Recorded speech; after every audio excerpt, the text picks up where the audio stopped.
Allahu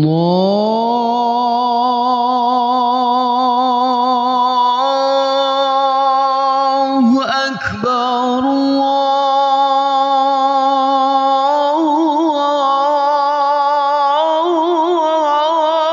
Akbar.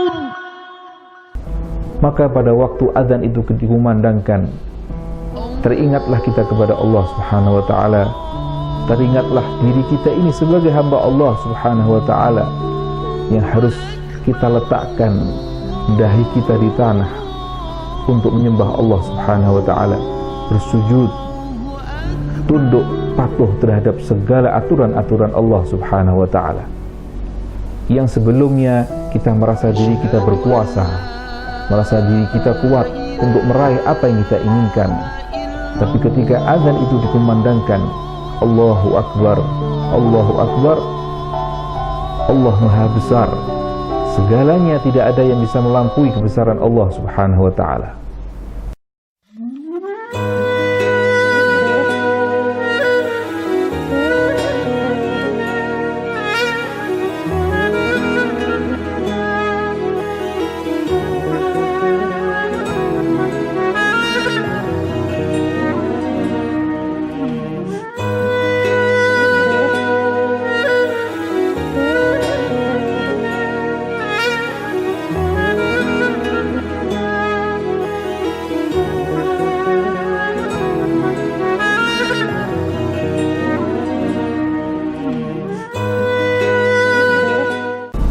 Assalamualaikum warahmatullahi wabarakatuh. Bismillahirrahmanirrahim. Alhamdulillahi rabbil alamin, wa bihi nasta'in ala umuri dunya waddin. Allahumma salli wa sallim ala sayyidina Muhammadin miftahi babi rahmatillah, adada ma fi ilmillah, salatan wa salaman daimaini bidawami mulkillah, wa ala alihi wa sahbihi. Sahabat Qalbun Salim rahimakumullah, sebuah panggilan yang harus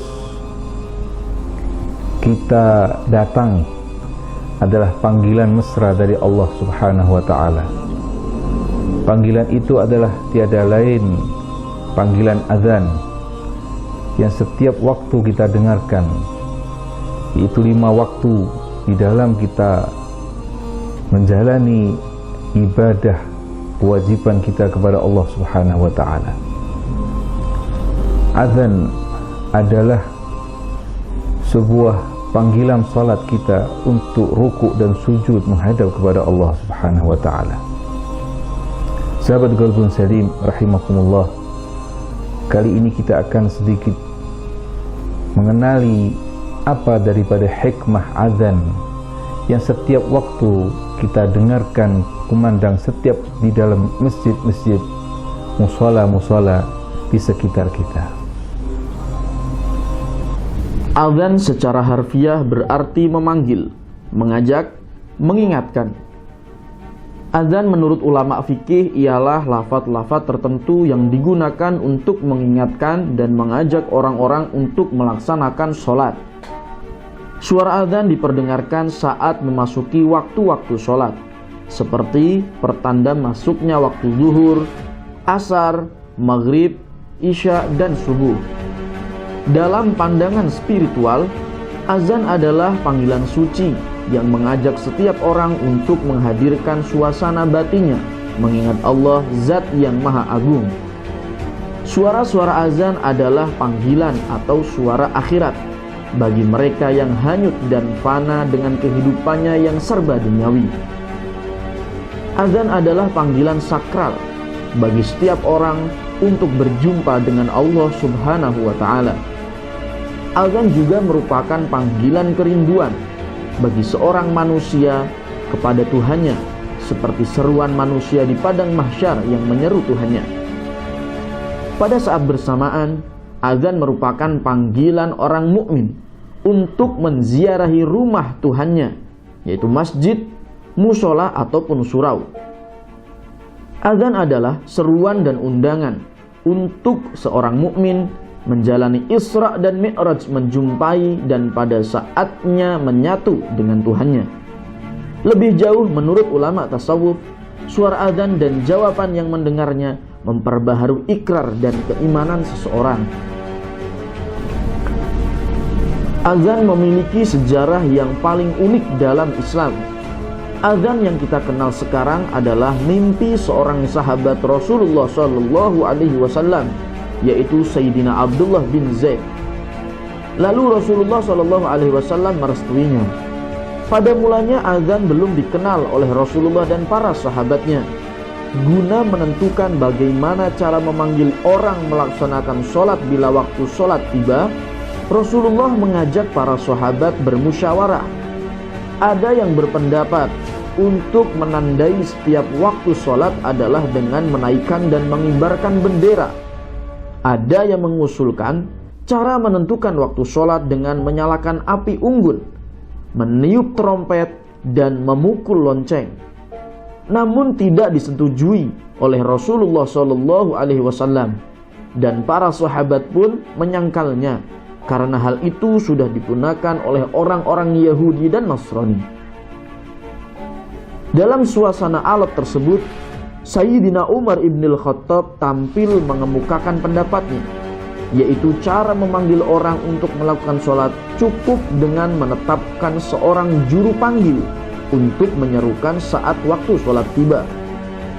As-sholah, as-sholah, yang artinya mari kita sholat, mari kita sholat.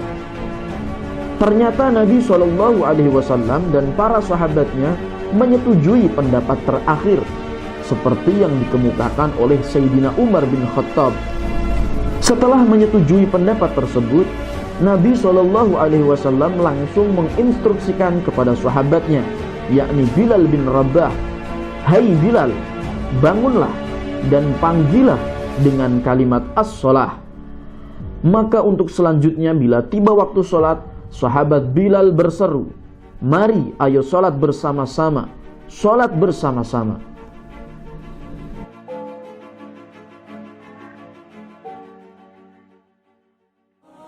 Sahabat Golbun Salim rahimakumullah,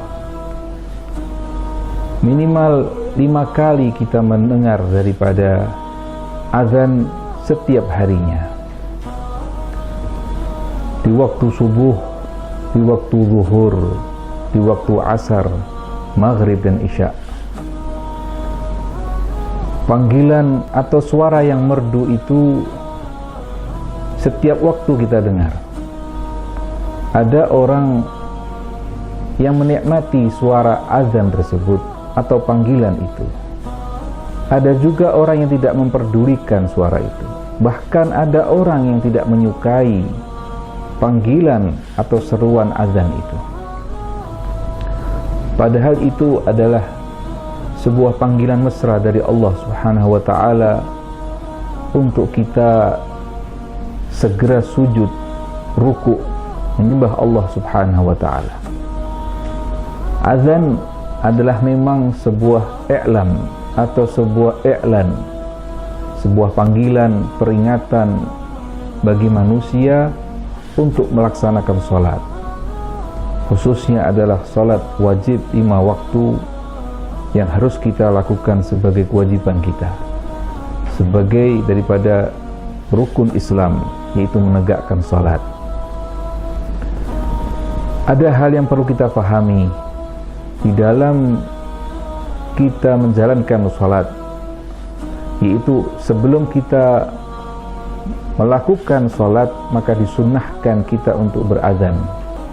Setelah itu kita pula disunnahkan untuk berqamat atau iqamah. Dua hal ini adalah sebuah pertanda bagi seseorang untuk melaksanakan sholat.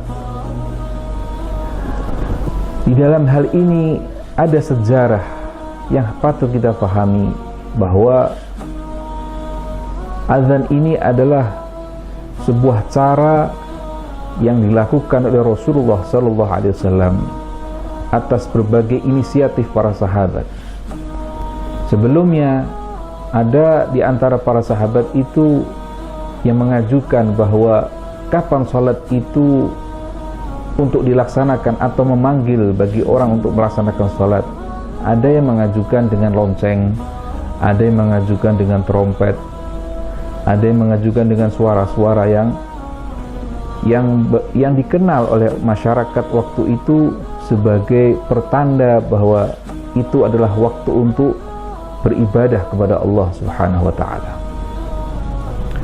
Maka ada satu inisiatif, yaitu salah satu sahabat Rasulullah SAW yang bernama Abdullah bin Zaid. Beliau adalah seseorang yang bermimpi untuk mengumandangkan azan dengan cara-cara yang kita kenal sekarang ini. Maka inisiatif itu diterima oleh Rasulullah SAW.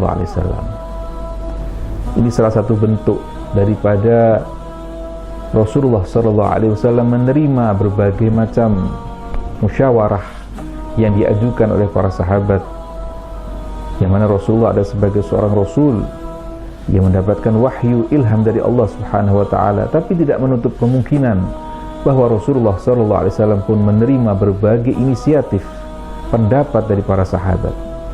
Maka diambillah pendapat ini, dan hal ini ditugaskan oleh beberapa para sahabat. Itu salah satunya kita kenal sebagai Bilal bin Rabah, salah satu muadzin Rasulullah SAW. Dan hal itu didengarkan oleh para sahabat di waktu itu, di kala saat itu, dan sampai sekarang pun azan itu kita dengarkan.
Dalam azan mengandung ungkapan kebesaran Allah, yaitu lafaz Allahu Akbar, mengandung pengakuan dan kesaksian terhadap kebesaran Allah. Sedangkan asyhadu an la ilaha illallah wa asyhadu anna Muhammadur Rasulullah adalah kesaksian tentang keesaan Allah dan kerasulan Nabi Muhammad sallallahu alaihi wasallam. Setelah itu ungkapan hayya 'alas shalah mengandung ajakan untuk mengerjakan sholat setiap masuk waktu secara berjamaah. Lafaz hayya 'alal falah mengandung panggilan ke tempat sholat, yakni masjid, musola, ataupun surau sebagai suatu lambang kemenangan dan kesuksesan baik di dunia maupun di akhirat kelak. Kemudian ditutup dengan ungkapan Allahu Akbar dan la ilaha illallah. Itulah adzan yang dikumandangkan dan tetap harus membahana sampai hari kiamat. Sahabat Golbun Salim rahimakumullah, para kaum sufi memahami bahwa azan ini adalah panggilan sakral, panggilan suci dari Allah Subhanahu wa taala bagi hamba-hambanya yang merindukan untuk sujud dan rukuk kepada Allah Subhanahu wa taala. Karena memang di dalam lantunan kalimat azan itu adalah kalimat-kalimat tauhid untuk kita senantiasa mengingat Allah Subhanahu wa taala dengan aktivitas kita sehari-hari, yang mana hal itu adalah sebagai sesuatu hal yang fitrah bagi manusia, mencari karunia Allah yang disebarkan di muka bumi ini. Tapi perlu kita pahami, perlu kita ingat bahwa kita diciptakan oleh Allah Subhanahu wa taala bukan untuk menumpuk kekayaan dunia, tapi kita diciptakan oleh Allah Subhanahu wa taala untuk mengenal Allah, liya'budun, untuk menyembah Allah Subhanahu wa taala.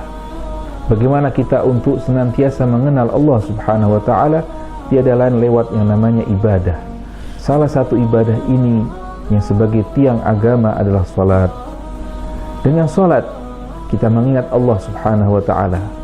Dengan salat hati kita pun menjadi lembut.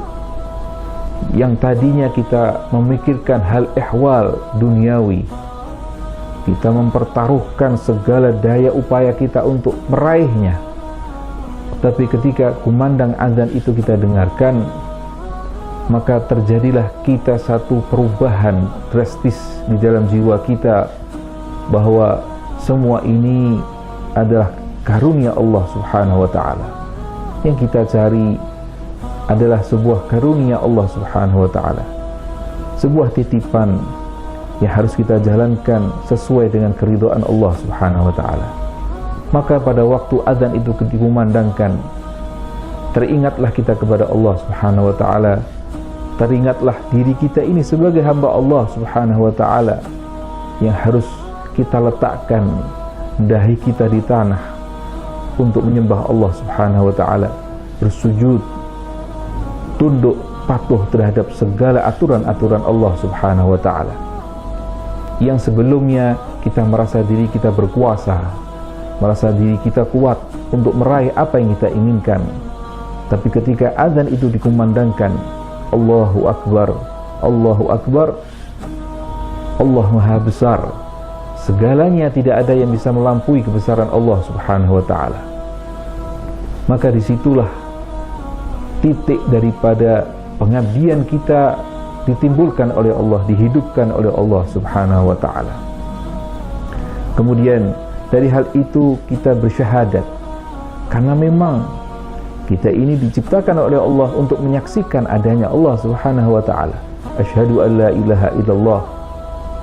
Kemudian kita menyaksikan bahwa utusannya, kekasihnya, yaitu Rasulullah sallallahu alaihi wasallam, Muhammadun Rasulullah, adalah sebagai seorang yang mengajak kita untuk mengenal Allah Subhanahu wa taala. Mustahil kalau kita bisa mengenal Allah tanpa ada jalur daripada Rasulullah sallallahu alaihi wasallam. Karena memang lewat pintunya kita bisa mengenal Allah Subhanahu wa taala. Maka di dalam azan itu kita diingatkan untuk senantiasa mengingat jasa besar Rasulullah sallallahu alaihi wasallam. Sekaligus kita bersaksi bahwa Nabi Muhammad sallallahu alaihi wasallam adalah sebagai utusan Allah Subhanahu wa taala. Kemudian panggilan hayya 'alas shalah, yaitu kita segera menuju untuk bersujud kepada Allah Subhanahu wa taala, menjalankan salat 5 waktunya. Hayya 'alal falah, menuju sebuah kemenangan. Menarik di dalam hal ini bahwa di dalam kita menjalani kehidupan kita sebagai seorang muslim, maka tiada jalur atau jalan yang akan kita tempuh terkecuali kita menuju jalan kemenangan, jalan yang menjadikan kita sebagai manusia yang jaya. Orang yang jaya bukan orang yang berhasil di dalam materinya, berhasil dalam perusahaannya, melimpah daripada harta bendanya dia, menjadi seorang memiliki jabatan yang tinggi.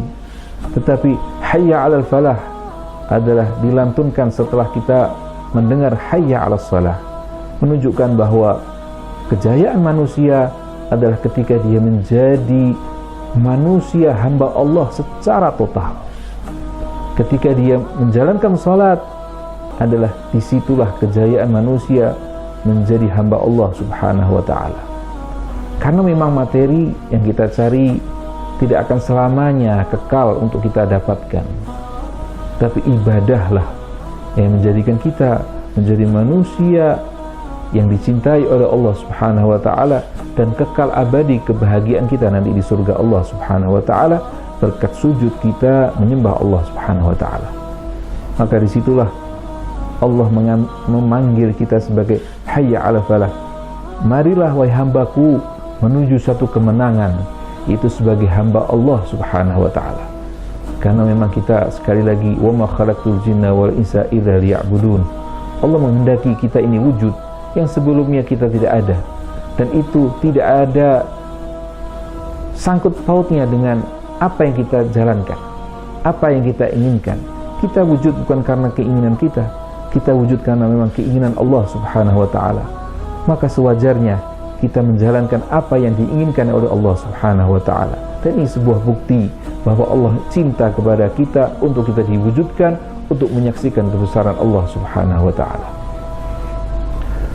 Sahabat Qalbun Salim rahimakumullah, diakhiri azan itu dengan la ilaha illallah, tiada Tuhan kecuali Allah subhanahu wa ta'ala.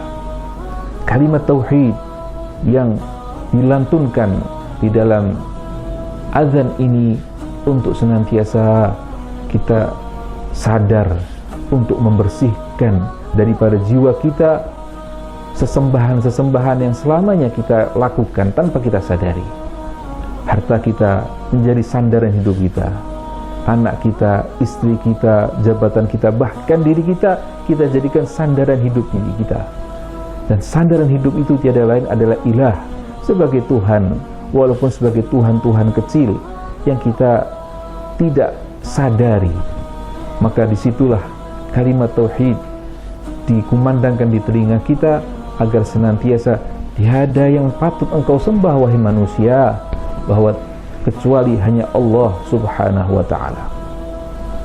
Itu ada sebagai tahalli dan sebagai takhalli untuk membersihkan dan menghiasi hati kita bahwa tidak ada yang patut kita sembah terkecuali Allah subhanahu wa ta'ala.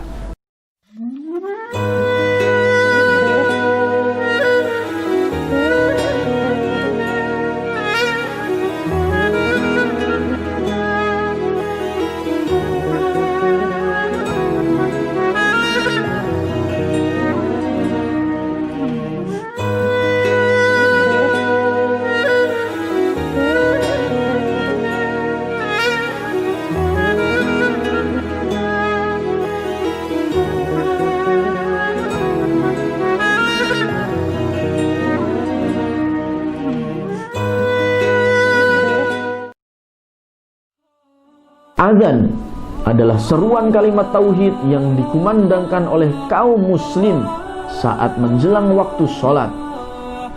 Bagi semua umat Islam sudah pasti mengartikan bahwa kumandang suara azan adalah seruan untuk segera mendirikan ibadah sholat. Tapi tahukah Anda fakta unik tentang azan?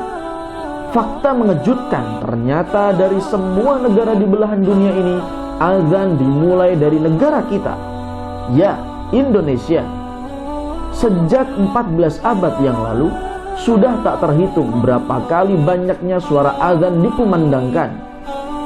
Fakta lain yang tidak kalah mengejutkan, yaitu ternyata azan tidak pernah berhenti berkumandang selama 24 jam. Tidak percaya?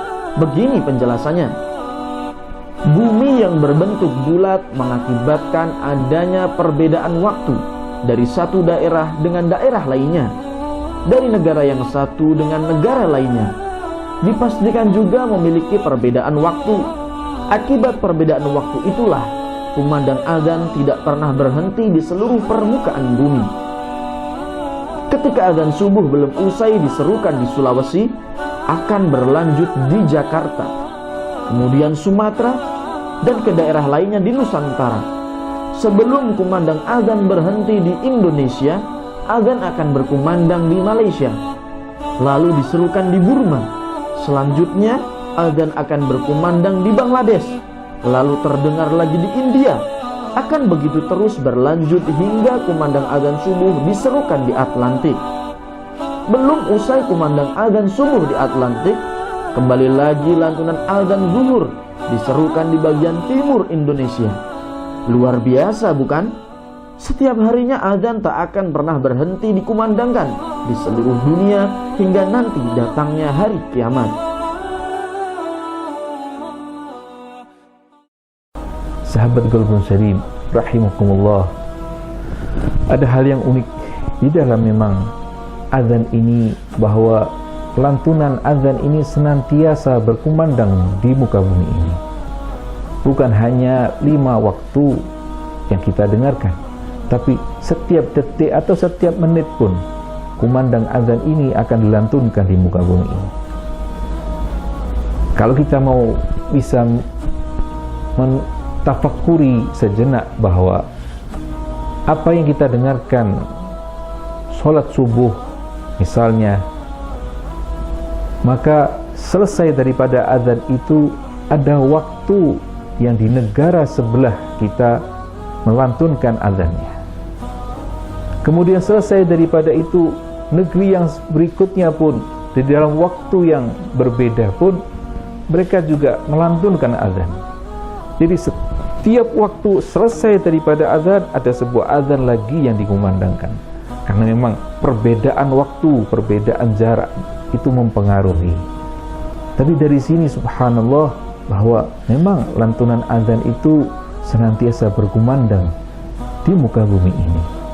Dan semoga azan ini senantiasa berkumandang di muka bumi ini agar supaya keselamatan, rahmatan di dalam alam ini terjaga.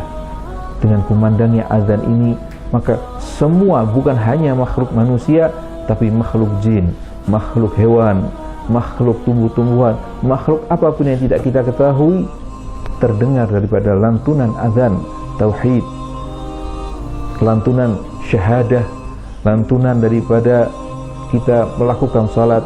Ini semua adalah untuk menghidupkan spiritual, menghidupkan daripada jiwa-jiwa makhluk-makhluk, yang mana di situ akan menjadikan sebuah rahmat, sebuah kejayaan, sebuah keselamatan di muka bumi ini.